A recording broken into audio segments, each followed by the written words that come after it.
The first night, I thought it was a tree. A branch. A shadow. Something simple that only looked human because it was late and I was tired. That was before it came back the second night. And the third. And every night after that. This happened in Portland, Oregon, USA. December 2023. I had just moved into a small rental house on the edge of the city. Quiet street. Tall fences. Large backyards. The kind of neighborhood where people wave once, then keep to themselves. I like that. I wanted quiet. I wanted distance. I wanted a place where nothing unexpected happened. The bedroom was on the second floor. One window facing the backyard. Another facing the side fence and the narrow space between houses. I kept the bed beside the backyard window.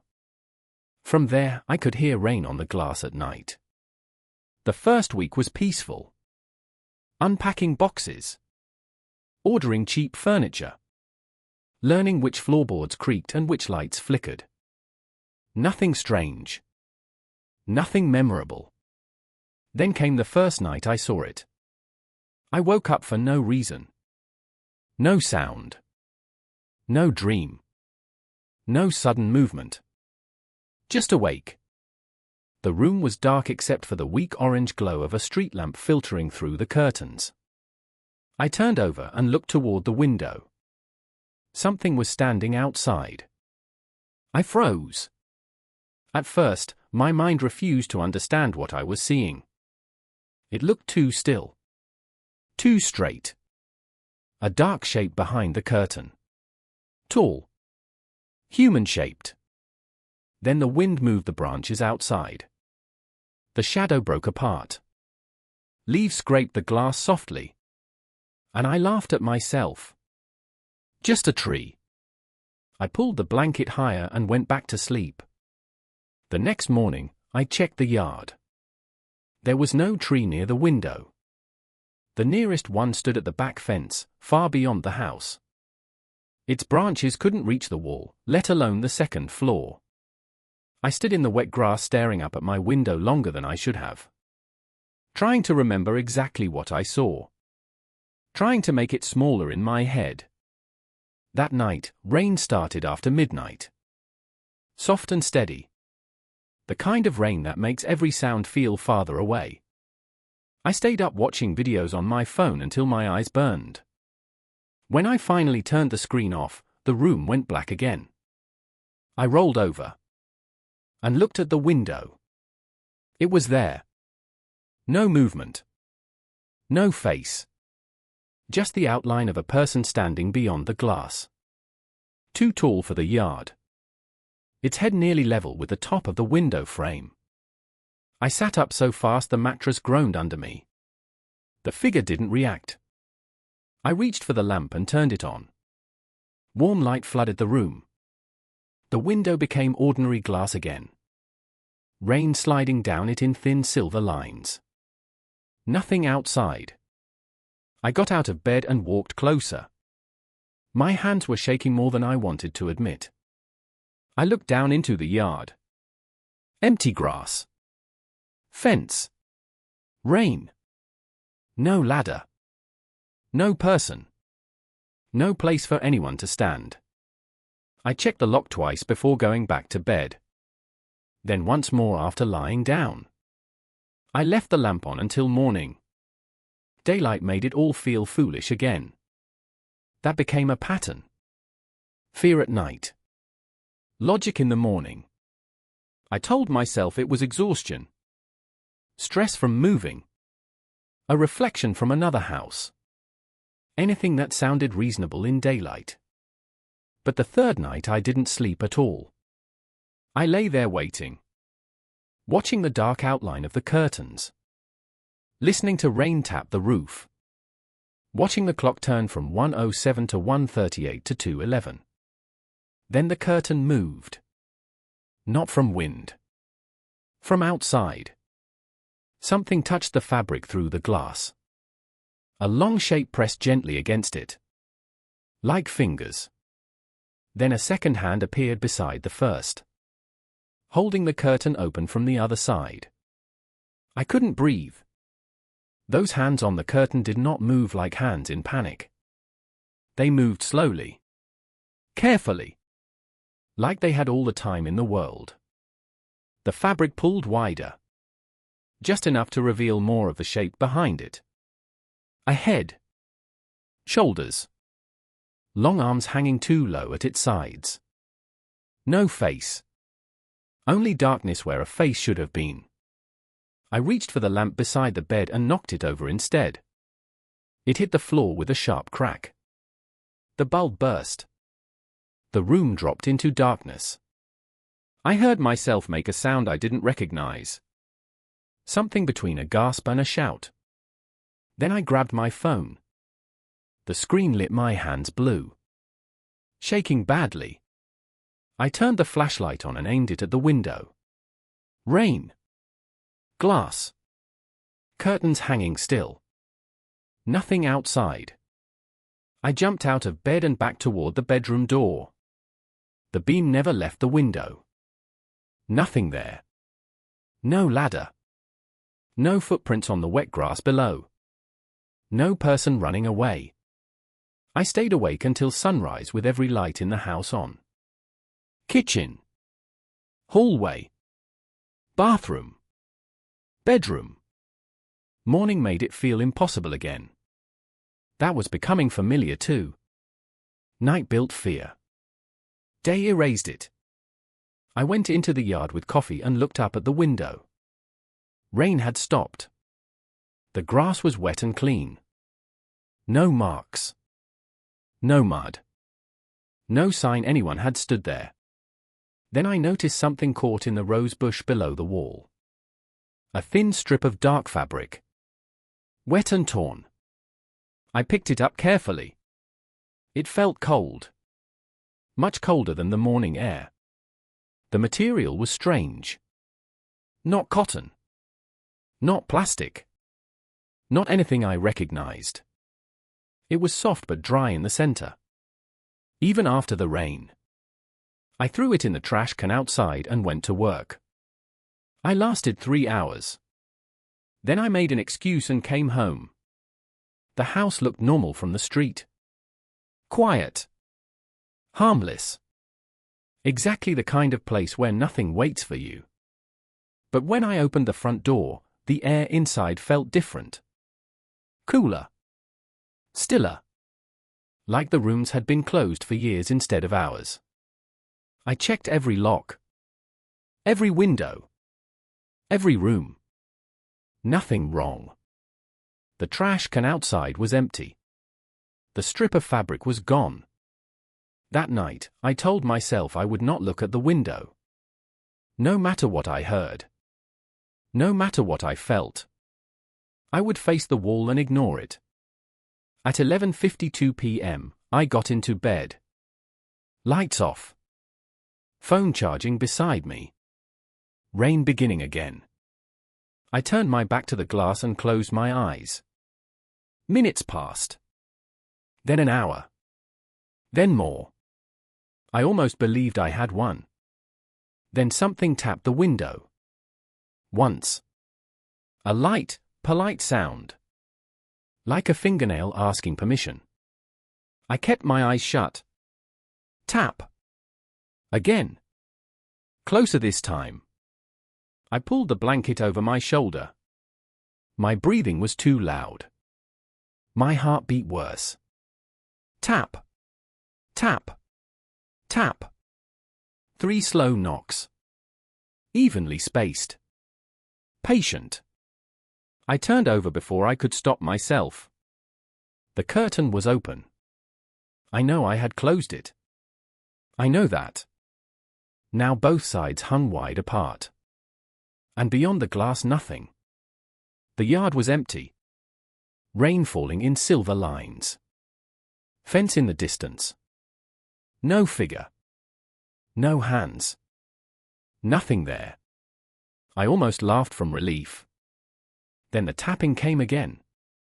From inside the room. I didn't move. My eyes stayed fixed on the window, but every part of me knew the sound had come from behind me. Inside the bedroom. Close. Tap. A soft knock against wood. Not glass.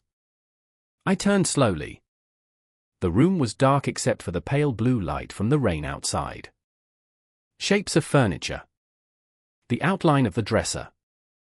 The open bedroom door. Nothing else. Then, tap. From the closet. The sound came from the center of the sliding door, low and deliberate. Like someone standing inside had raised one finger and knocked politely. I grabbed my phone and aimed the flashlight across the room. The beam landed on the closet doors. White paint. Closed. Still. Tap. The sound came again, this time from the left side. It had moved. My mouth went dry. I backed off the bed and stood up carefully, never taking my eyes off the closet. The room felt smaller now. Too little air. Too many corners. I told myself there was a simple explanation. Pipes in the wall. Wood settling. A hanger shifting inside. Any explanation that did not include a person standing in the dark behind those doors. Then the handle slid by itself. Just an inch. A soft scrape of metal on metal. The left closet door opened a crack. Cold air drifted out. Enough that I felt it from across the room. I stepped backward into the hallway. The phone beam shook wildly in my hand. From where I stood, I could still see the closet through the open bedroom door. The narrow gap remained. Black space behind it. No movement. I should have gone downstairs. I should have left the house right then. Instead, I stood there watching. Sometimes fear does that. It roots you in place. Makes you stare at the thing you should run from. The gap widened another inch. Then another. Slowly. Patiently. No hand appeared. No face. Just darkness opening wider inside a room that was already dark. Then I heard footsteps downstairs. One step. Pause. Another step. Coming from the kitchen. I looked away from the bedroom for 1 second. Toward the staircase. Nothing there. Only the lower hall and the faint outline of the front door below. When I looked back, the closet was closed again. Both doors shut. Perfectly aligned. My breathing became shallow and fast. I could hear blood moving in my ears. Then the footsteps came again. This time on the stairs. Slow. Measured. Someone climbing carefully, trying not to be heard. I backed farther into the upstairs hall until my shoulders touched the wall. The phone light pointed down the staircase. No one. But the steps continued. Each creak happened exactly where a foot should land. One by one. Getting closer. I wanted to scream. Instead I whispered, "Who's there?" Silence. Then, from the bedroom behind me, my own voice answered. "Who's there?" Same tone. Same breath. Same fear. I spun around so fast the light streaked across the walls. The bedroom was empty. The bed. The dresser. The closed closet. Nothing else. Then the closet doors burst open.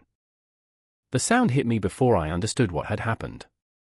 The closet doors slammed against the wall so hard the frames shook. My phone light jerked across the room. Clothes hanging inside. Shoes on the floor. Storage boxes above. Nothing else. Empty.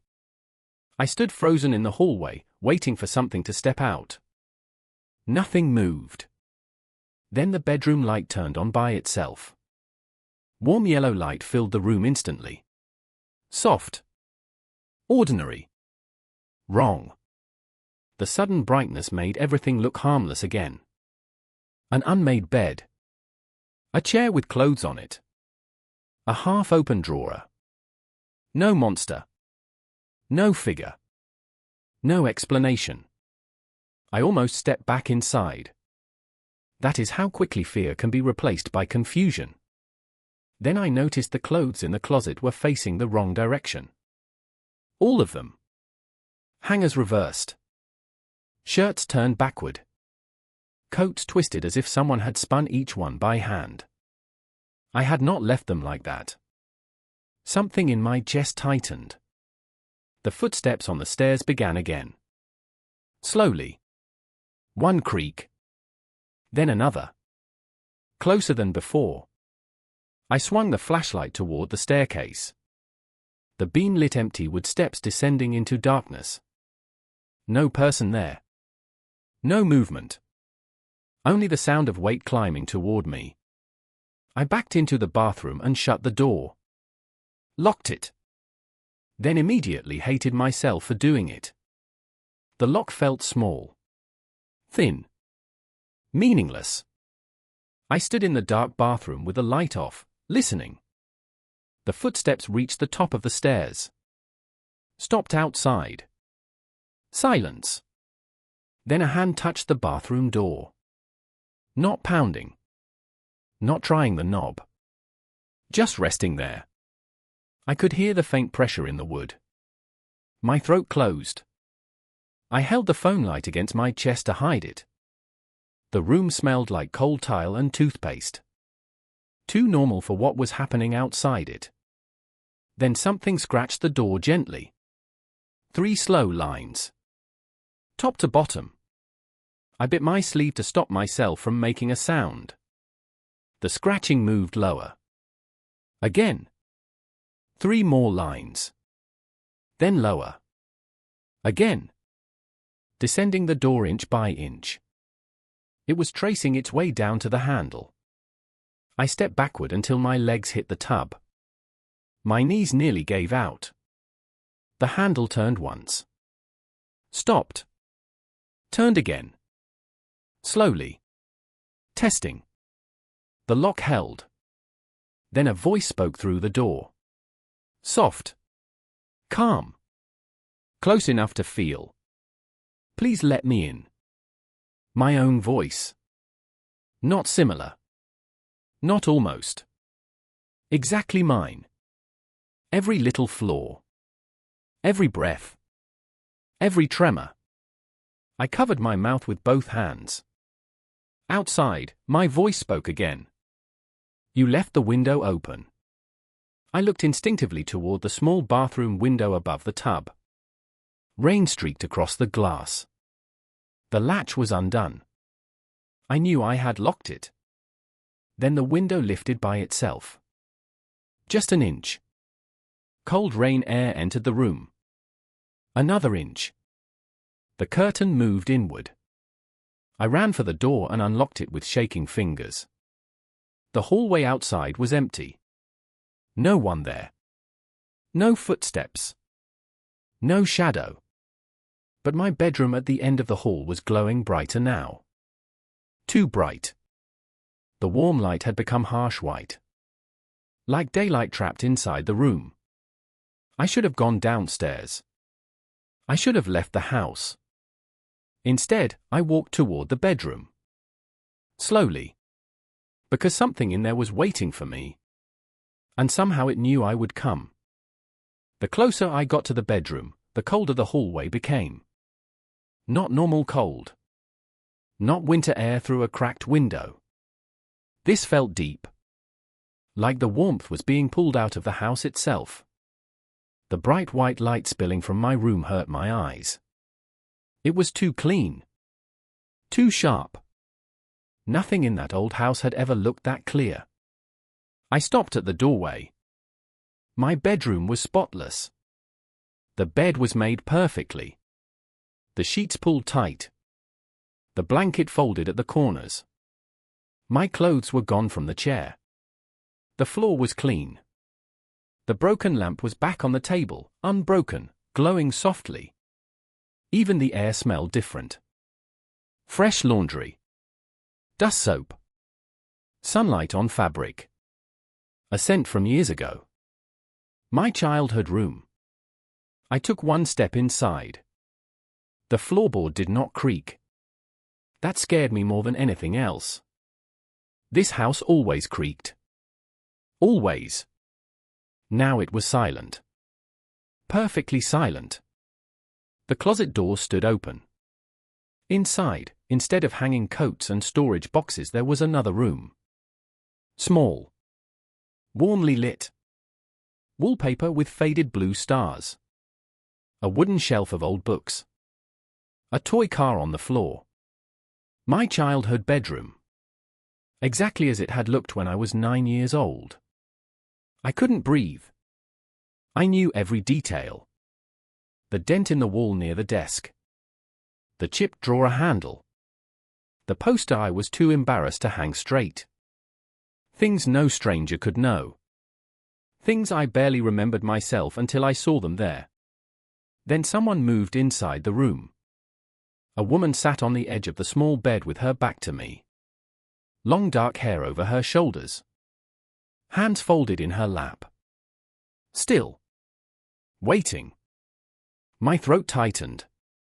I already knew what voice I would hear before she spoke. You never said good night. My mother. Young. Healthy. Gentle. Exactly as she had been before the illness. Tears filled my eyes instantly. I hated that they did. Because part of me wanted to believe. Wanted one impossible moment more than I wanted safety. She patted the bed beside her. Slowly. Patiently. Come here. I stepped backward instead. The room inside the closet darkened at once. The warm light faded. The wallpaper stains spread like wet ink. The toy car rolled by itself across the floor. The woman's shoulders twitched. Once. Then again. Her neck bent sideways with a soft crack. Too far. Farther than any neck should move. I stumbled into the hallway. The bright white light in my bedroom began to flicker violently. She stood up inside the closet. Much taller now. Her head nearly touching the top frame. Hair hanging forward. Arms too long. Hands opening and closing slowly. When she spoke again, the voice was no longer my mother's. It was many voices layered together. Mine. A woman's. A child's. Someone whispering underneath them all. You looked. The bedroom door slammed shut behind me. The hall lights went dark. I ran for the stairs. Behind me, something stepped out of the closet and began to follow. I flew down the stairs so fast I nearly fell. My hand slammed against the wall to keep balance. The house was dark now. Every light out. Only rain flashing silver through the windows when lightning moved somewhere far away. Behind me, something stepped onto the top stair. Slowly. Heavy enough to make the wood groan. I didn't look back. I knew if I looked back, I would stop running. I reached the first floor and ran for the front door. My fingers slipped on the lock twice before it turned. The door opened. Cold rain air rushed in. I ran barefoot into the yard. Wet grass. Mud. Dark fence line. The rain hit my face so hard it felt clean. Alive. Real. I kept moving until I reached the street. Then I turned. The upstairs bedroom window glowed white in the dark house. Too bright. Like a room full of daylight floating above everything else. A tall figure stood inside the glass. Watching me. Its head bent slightly to one side. Then one long hand lifted and tapped the window 3 times. Tap. Tap. Tap. I ran to my car and drove straight to a motel across town. I didn't go back that night. Or the next morning. I called the landlord from the motel parking lot. Told him there was an electrical issue. Told him lights were turning on by themselves. Told him I was done with the place. He was quiet for a moment. Then asked one question. Did it use the bedroom? I said nothing. My hand tightened around the phone. He sighed softly. The sound of someone tired of being right. You're the third tenant, he said. Then he hung up. I never got my deposit back. I never asked for it. A week later, I returned in daylight with 2 friends to collect my things. The house looked empty. Normal. Almost embarrassed by itself. Inside, every room was untouched. Kitchen. Bathroom. Living room. Nothing moved.